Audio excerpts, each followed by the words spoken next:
Atención con esto, los antiinflamatorios y los diuréticos son algunos de los medicamentos que favorecen la deshidratación durante el verano.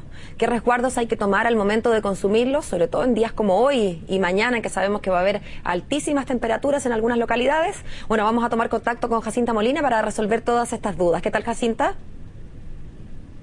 Hola Paola, ¿cómo estás? Buenos días, Sebastián, también buenos días, ¿cómo están ustedes? Claro, ustedes lo estaban comentando hace pocos minutos, esta ola de calor que se ha pronosticado en los próximos días acá en el país y, por ejemplo, los 33 grados que vamos a sentir el día de hoy acá en la región metropolitana, lo que también afecta la salud sin duda de muchas personas, también facilita la deshidratación y, como tú lo mencionabas, Paola, hay medicamentos a los cuales hay que ponerle ojo porque también facilitan tener estos síntomas y estoy con el doctor Marco Guerrero, presidente de la Sociedad de Anestesiología de Chile. Doctor, primero para preguntarle cómo enfrentar, qué recomendaciones hay que tener en cuenta para enfrentar estas temperaturas que vamos a vivir en las próximas horas. Buenos días. Bueno, en realidad siempre cuando hace mucho calor las personas tienden a tener algunos problemas si se exponen excesivamente al sol.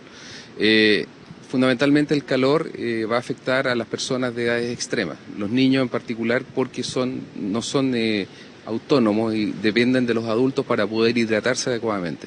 Y el caso de las personas mayores, evidentemente también son personas que están mucho más expuestas a la deshidratación. Y eso puede afectar la salud por esa sola razón y también puede afectarla si consumen algún tipo de medicamento. Doctor, Paola mencionaba que los diuréticos, los antiinflamatorios son algunos de los medicamentos que podrían también facilitar agravar los síntomas en el caso del calor. ¿Qué otros medicamentos también pueden facilitar estos síntomas? Todos los medicamentos están dosificados de una manera tal que se puedan distribuir en el organismo en función del peso de la persona, de la talla, de la edad. Y cuando uno administra un medicamento, lo indica de acuerdo a esas condiciones y también considerando factores particulares. Nuevamente, las personas muy pequeñas o las personas de edad tienen un comportamiento con sus medicamentos dentro del organismo diferente que el promedio de los pacientes adultos y los pacientes niños más grandes.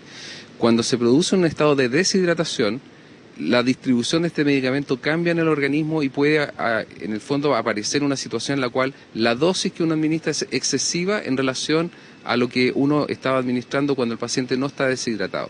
Y eso puede generar efectos adversos. O sea, la cantidad de medicamento en un contexto de sobrehidratación, de deshidratación, hace que el medicamento tenga una dosis mucho más alta y por esa razón también el paciente se expone a un efecto tóxico más importante.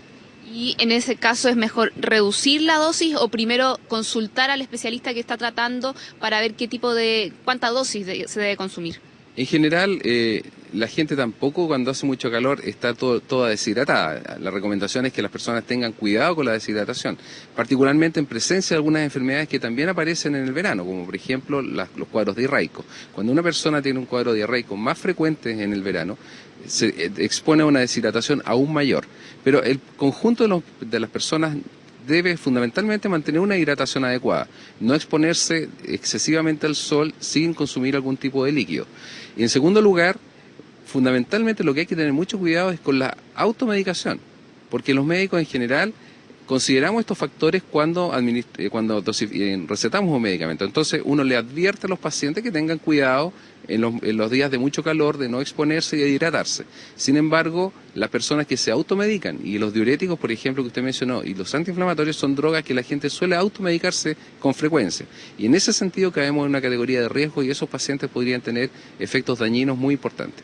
Cuando usted habla, doctor, de una hidratación adecuada, ¿hablamos de los 2 litros de agua que se dicen que uno debe consumir diariamente o depende de la persona? Eso es muy variable de una persona a otra. Normalmente uno debería consumir alrededor de 2 litros y medio de líquidos todos los días. Pero hay un mecanismo fisiológico que el organismo ha diseñado para que uno mantenga una hidratación adecuada. Y ese mecanismo es la sed. Lo que se recomienda es que cuando uno tiene sed ya es porque está con un déficit de agua o de líquido importante. De tal forma que si uno llega a sentir esa condición, tiene obligatoriamente que consumir líquido en un volumen adecuado de acuerdo a la tolerancia del paciente. Si las personas no sienten sed, uno puede asumir que en general, salvo en algunas situaciones muy específicas, los pacientes van a estar bien desde el punto de vista de su hidratación. ¿Hay que evitar algún tipo de alimentos o de líquidos también en esta época? Fundamentalmente los líquidos que contienen alcohol son perjudiciales porque el alcohol también puede producir un mecanismo de aumento de la eliminación de líquidos. Por otra parte, todos los líquidos que contengan sal o el exceso de sal, ¿ya? No solamente es dañino desde el punto de vista de la presión arterial, sino que también en estas circunstancias se produce una situación en la cual pudiera producir un daño en cuanto a la hidratación adecuada de los pacientes. Un exceso de sal me refiero, porque la sal también es útil para hidratarse. ¿Y hay alguna recomendación sobre el horario en que uno debe consumir los medicamentos, el ambiente también al que uno tiene que mantenerlos, porque muchas veces si a lo mejor se exponen al calor también los puede afectar, ¿no? Bueno, en cuanto a la hora en que se dosifican los medicamentos, eso es sujeto de prescripción médica. En general, los medicamentos se van a dosificar de acuerdo a la indicación y por qué deben tomarse. En cuanto al almacenamiento de los medicamentos, evidentemente todos los medicamentos tienen una indicación. Las cajas dicen mantener a cierta temperatura. La mayoría de los medicamentos que se administran por vía oral y que son sólidos se deben almacenar a una temperatura ambiente, no a una temperatura de exceso de calor. Y los medicamentos que son de tipo líquido o inyectables, muchos de ellos tienen una recomendación en que se almacenen en refrigerados. ¿Ya? Eso va a depender de cada medicamento, pero lo que ocurre con el exceso de calor, como también eventualmente con el exceso de frío, es que los medicamentos se degradan, se produce una situación química en la cual el medicamento se hace inactivo. En caso de sentir algún síntoma de deshidratación o algún otro cuadro mayor, un desmayo, la primera recomendación, venir al especialista, al médico, ¿no? Absolutamente. Un desmayo puede ser motivo de muchas causas. Hay muchas cosas que producen desmayo. La deshidratación es una de ellas. Y eso ocurre cuando la deshidratación es extrema. De tal forma que cuando uno tiene cualquier síntoma derivado, tiene que, por supuesto, consultar a un médico. Muchas gracias, doctor, por acompañarnos esta mañana.